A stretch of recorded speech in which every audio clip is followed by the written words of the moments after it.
Баршаңызға қайырлы күн. Бүгін мен пиццаның оригинал соусын дайындап көрсететін боламын. Мұқият қарап, тыңдап отырыңыздар.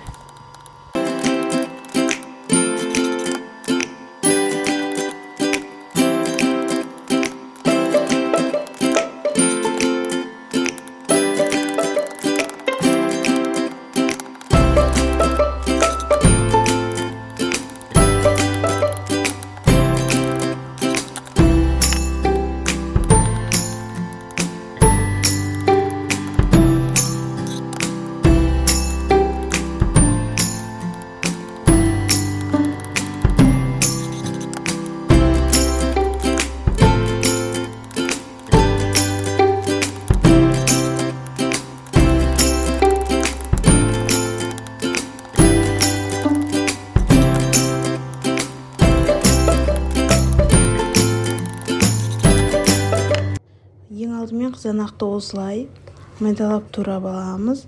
Содан соң тұз, қант, және де орегано, су, және де 2 ас қасық томат дайындап қоямыз.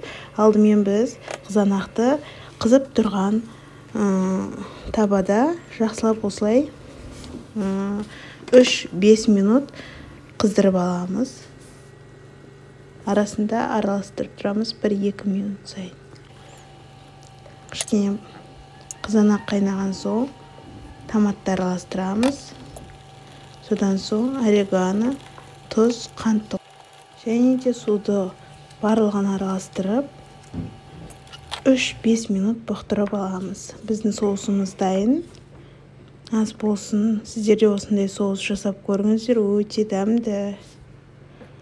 Назар аударып тыңдағандарыңызға рахмет. Лайк басып, комментарий жазуды ұмытпаңыздар.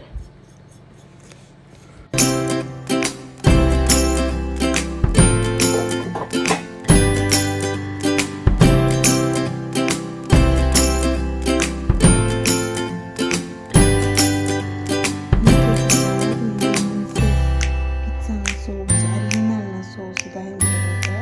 Сіздер де осы рецептті жасап көріңіздер, өте керемет.